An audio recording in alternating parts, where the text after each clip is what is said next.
Friends, welcome back to my YouTube channel Study Career Point. I hope you all are doing well. So start करते हैं हमारी आज की class से। देखिए, ज्योग्राफी की क्लास आप लोगों की चल रही है, जिसमें 7th क्लास मैंने आप लोगों की स्टार्ट कर दी है। 6th क्लास कंप्लीट हो चुकी है, ठीक है। 7th क्लास का भी आज 5th चैप्टर हम लोग करेंगे। इससे पहले 4th क्लासेस में आप लोगों को करा चुकी हूँ।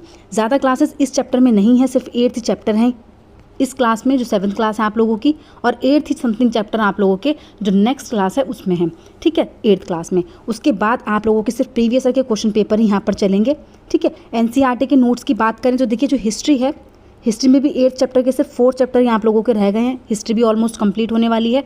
इसके अलावा जो पॉलिटी है उसकी भी 6th क्लास कंप्लीट हो गई है। 7th क्लास भी मैं आप लोगों की 2 चैप्टर्स एक साथ कराऊंगी, 2 चैप्टर एक साथ कराऊंगी, तो ये भी आप लोगों की जल्दी कंप्लीट हो जाएगी। उसके बाद हम लोग 2011 से लेकर के 2024 तक के क्वेश्चन पेपर्स करेंगे, और साथ ही जितने भी प्रैक्टिस सेट हैं, ठीक है, जो भी इंपॉर्टेंट क्वेश्चन हो सकते हैं पेडागोजी के, वो सारे क्वेश्चन भी हम लोग यहाँ पर सॉल्व करेंगे। और इसके अलावा देखिए, जो इंपॉर्टेंट टॉपिक होंगे, ठीक है, जो इंपॉर्टेंट टॉपिक होंगे जहाँ से वेटेज सबसे ज़्यादा होता है क्वेश्चंस का, उन टॉपिक्स को भी हम दोबारा से करेंगे मैराथन क्लास के थ्रू, ठीक है। स्टार्ट करते हैं हमारी आज की क्लास से। तो देखिए, यहाँ पर जो चैप्टर हम लोग करेंगे, जल है जिसका नाम। तो देखिए, यहाँ पर फर्स्ट पॉइंट से स्टार्ट करते हैं। फर्स्ट पॉइंट क्या है? देखिए, सूर्य के ताप के कारण जल वाष्पित हो जाता है। देखिए, आपने देखा होगा जब आप नदी वगैरह को देखते हैं तो वहाँ पर आपको वाष्पन दिखता है जल का, ठीक है। तो सूर्य के ताप के कारण ऐसा होता है कि जो जल है वो वाष्पित हो जाता है। ठंडा होने पर जल वाष्प संघनित होकर बादलों का रूप ले लेता है। अब देखिए, बादलों की यहाँ पर बात हो रही है। जो जल वाष्प होती है वो संघनित होकर के ही क्या बनती है? बादलों का रूप लेती है। यहाँ से यह वर्षा हिम अथवा सहिम वृष्टि के रूप में धरती या समुद्र पर नीचे गिरता है, ठीक है। यही जो जलवाष्प होती है वो संघनित होकर के बादल का रूप लेती है, और उसके बाद ही क्या होती है? वर्षा होती है। जिस प्रक्रम में जल लगातार अपने स्वरूप को बदलता रहता है और महासागरों, वायुमंडल तथा धरती के बीच चक्कर लगाता रहता है, उसको जलचक्र कहा जाता है। तो देखिए, जलचक्र क्या होता है? यही क्रिया जिससे क्या होता है? देखिए, पहले जलवाष्प बनती है, ठीक है। देखिए, किस तरीके से क्रिया होती है? वाष्पीकरण होता है। वाष्पीकरण से देखिए क्या हो रहा है? यहाँ पर बादल बन रहे हैं, बादल से वर्षण होता है, ठीक है। बादल होते हैं तो वर्षण होता है। यही प्रक्रिया क्या होती है? इसमें कंटिन्यूसली चलती रहती है। तो इसको क्या कहा जाता है? तो देखिए, इसको बोलते हैं जल चक्र, ठीक है। हमारी पृथ्वी थलशाला के समान है। जो जल शताब्दियों पूर्व उपस्थित था वही आज भी मौजूद है, ठीक है। नेक्स्ट पॉइंट देखते हैं। देखिए, नेक्स्ट पॉइंट यहाँ पर है जल का वितरण। जल का वितरण किस तरीके से है? तो देखिए, पृथ्वी की सतह की 3/4 भाग जो है वो जल से ढका हुआ है।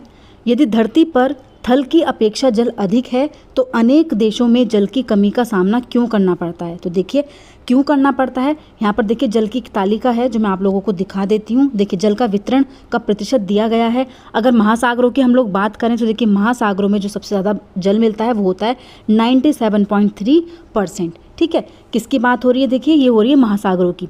बर्फ़ कितना है? तो देखिए 2.0%।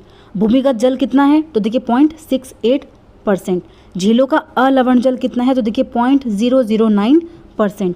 इसके अलावा स्थलीय समुद्र व नमकीन झीलें कितनी हैं? तो देखिए 0.009%।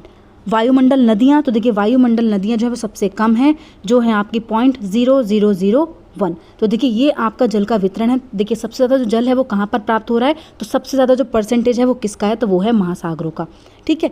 नेक्स्ट देखते हैं। देखिए, यहाँ पर इन टोटल आपका 100% हो जाता है।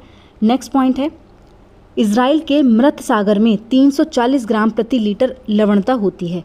तैराक इसमें प्लव कर सकते हैं क्योंकि नमक की अधिकता इसे सघन बना देती है। देखिए, ये क्वेश्चन सीटेट में पूछा गया है, जो मैंने आपको प्रीवियस ईयर के क्वेश्चन पेपर के सेट में भी कराई है। ये चीज़ पूछा गया है कि किस वजह से जो तैराक होते हैं वो मृत सागर में प्लव कर सकते हैं, ठीक है, किस तरीके से कर सकते हैं? तो वहाँ पर देखिए क्या होता है, नमक की अधिकता अधिक हो, जो नमक है उसकी अधिकता होती है, इसे सघन बना देती है, ठीक है। इसलिए जो नमक होती है वो क्या करती है? इसको सघन बना देती है। इसी वजह से तैराक होते हैं, वहाँ पर स्विमर्स होते हैं, वो पानी के ऊपर तैर सकते हैं, ठीक है। नेक्स्ट पॉइंट देखिए, यहाँ पर है, अगर विश्व जल दिवस की हम लोग बात करें, विश्व जल दिवस जो है वो कब मनाया जाता है? तो 22 मार्च को विश्व जल दिवस के रूप में मनाया जाता है। नेक्स्ट पॉइंट देखिए, यहाँ पर है महासागरीय परिसंचरण। देखिए, महासागरीय परिसंचरण क्या होता है?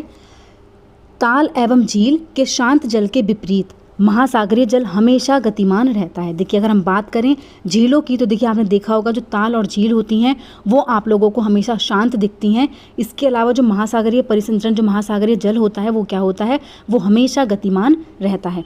महासागरों की जो गतियाँ हैं वो इस प्रकार से वर्गीकृत कर सकते हैं। कौन कौन सी, तो देखिए फर्स्ट होती है तरंगे, दूसरे होते हैं ज्वार भाटा और थर्ड होती हैं धाराएं। देखिए यहाँ से भी क्वेश्चन आया हुआ है एग्जाम में, तरंगे, ज्वार भाटा और धाराएं। एक एक करके तीनों को देख लेते हैं। देखिए फर्स्ट होता है तरंगे। तरंगे किसको कहते हैं, तो देखिए जब महासागरीय सतह पर जल लगातार उठता और गिरता रहता है। देखिए जब लगातार उठता और गिरता है तो उसको बोला जाता है तरंगे, इन्हें तरंगे कहते हैं। तूफान में तेज वायु चलने पर विशाल तरंगे उत्पन्न होती हैं। भूकंप, ज्वालामुखी उद्गार या जल के नीचे भूसंकलन के कारण महासागरीय जल अत्यधिक विस्थापित होता है। इसके परिणाम स्वरूप 15 मीटर तक की ऊंचाई वाली विशाल ज्वारीय तरंगे उठ सकती हैं, जिन्हें सुनामी भी कहते हैं। तो देखिए सुनामी भी आती हैं, तरंगे तो आती ही हैं, लेकिन जब क्या होता है, जो अगर 15 मीटर तक की ऊंचाई वाली जो विशाल ज्वारीय तरंगे जब उठती हैं तो उसके कारण जो है सुनामी भी आ जाती है। ठीक है, तो देखिए दो तरीके से हो गई आपकी चीज़ें। देखिए ये क्वेश्चन एग्जाम में पूछा भी गया है कि जब महासागरीय सतह पर जल लगातार उठता और गिरता है तो इसको क्या कहा जाता है, तो देखिए इनको तरंगे कहते हैं। नेक्स्ट देखते हैं। देखिए नेक्स्ट है ज्वार भाटा। ज्वार भाटा क्या होता है, तो देखिए दिन में 2 बार नियम से, देखिए यहाँ पर क्या चीज़ है, दिन में 2 बार नियम से महासागरीय जल का उठना और गिरना जो होता है वो ज्वार भाटा कहलाता है। देखिए डेफिनेशन लगभग सेम है, बस चेंज क्या है, दिन में 2 बार नियम से। ठीक है, तो ये चीज़ें कंफ्यूज मत हो जाना कि जल का उठना और गिरना तरंगे कहलाता है, लेकिन दिन में 2 बार नियम से जल का उठना और गिरना ज्वार भाटा कहलाता है। ठीक है, जब सर्वाधिक ऊंचाई तक उठकर जल तट के बड़े हिस्सों को डुबो देता है तब उसे ज्वार कहते हैं। देखिए जब सर्वाधिक ऊंचाई पर उठकर जो जल है वो तट के बड़े हिस्सों को भी डुबो देता है तो उसको ज्वार कहते हैं। जब जल अपने निम्नतम स्तर पर आ जाता है तो उसे भाटा कहते हैं। इसलिए देखिए टोटल मिला के इसको क्या बोलते हैं, ज्वार भाटा। जब ये ऊंचाई पर जाता है तो क्या होता है, ये तट को के बड़े हिस्सों को भी क्या कर देता है, डुबो देता है, लेकिन जब ये निम्नतर स्तर पर आता है तो उसको क्या कहा जाता है, उसको भाटा कहा जाता है। नेक्स्ट पॉइंट है, सूर्य एवं चंद्रमा के शक्तिशाली गुरुत्वाकर्षण बल के कारण पृथ्वी की सतह पर ज्वार भाटा आते हैं। देखिए किसकी वजह से, जब सूर्य व चंद्रमा के शक्तिशाली गुरुत्वाकर्षण बल के कारण।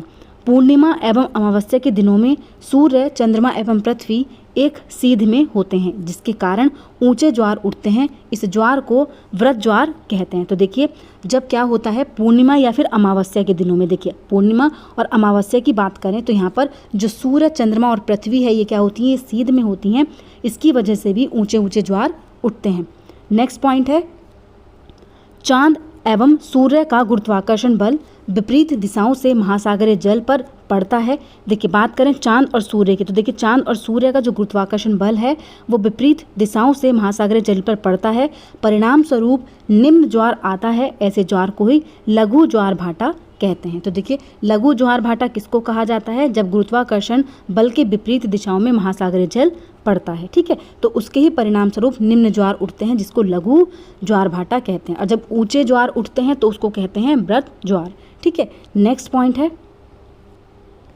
देखिए महासागरीय धाराएं। महासागरीय धाराएं निश्चित दिशा में महासागरीय सतह पर नियमित रूप से बहने वाली जलधाराएं होती हैं। तो देखिए महासागरीय धाराओं की अगर हम बात करें तो निश्चित दिशा में महासागरीय सतह पर नियमित रूप से बहने वाली जो जलधाराएं होती हैं उनको ही महासागरीय जलधाराएं कहते हैं। ठीक है, नेक्स्ट पॉइंट है, देखिए महासागरीय धाराएं जो होती हैं वो गर्म या ठंडी हो सकती हैं। तो देखिए गर्म या ठंडी किस तरीके से होती हैं तो वो भी देख लेते हैं। सबसे पहले देखते हैं, देखिए गर्म महासागरीय धाराएं। गर्म महासागरीय धाराएं क्या होती हैं, देखिए भूमध्य रेखा के निकट उत्पन्न होती हैं एवं ध्रुवों की ओर प्रभावित होती हैं। देखिए गर्म महाधाराओं की अगर हम बात करें तो गर्म महाधाराएं जो होती हैं ये भूमध्य रेखा के निकट उत्पन्न होती हैं। ठीक है, और ध्रुवों की ओर प्रभावित होती हैं। ठीक है, गल्फ स्ट्रीम गर्म धाराएं होती हैं। देखिए ये क्वेश्चन भी आया हुआ है एग्जाम में, जो गल्फ स्ट्रीम होती हैं पूछा गया है कि गर्म महासागरीय धाराएं कौन सी होती हैं। तो देखिए गल्फ स्ट्रीम जो होती हैं वो गर्म जलधाराएं होती हैं। गर्म धाराओं से स्थलीय सतह का तापमान गर्म हो जाता है। देखिए अगर गर्म धाराओं की हम बात करें तो इसकी वजह से जो स्थलीय सतह है इसका तापमान भी क्या होता है, गर्म हो जाता है। नेक्स्ट पॉइंट है, देखिए नेक्स्ट है यहाँ पे ठंडी महासागरीय धाराएं। ठंडी महासागरीय धाराएं क्या होती हैं? तो देखिए ध्रुवों या उच्च अक्षांशों से उष्ण कटिबंधीय या फिर निम्न अक्षांशों की ओर प्रभावित होती हैं। तो देखिए जो ठंडी महासागरीय धाराएं होती हैं वो ध्रुवों या उच्च अक्षांशों से उष्ण कटिबंधीय या फिर निम्न अक्षांशों की ओर प्रभावित होती हैं। ये लैब्राडोर शीत महासागरीय जलधाराएं होती हैं। देखिए लैब्राडोर की अगर हम बात करें तो लैब्राडोर जो है वो क्या है? ये ठंडी महासागरीय जलधाराएं हैं।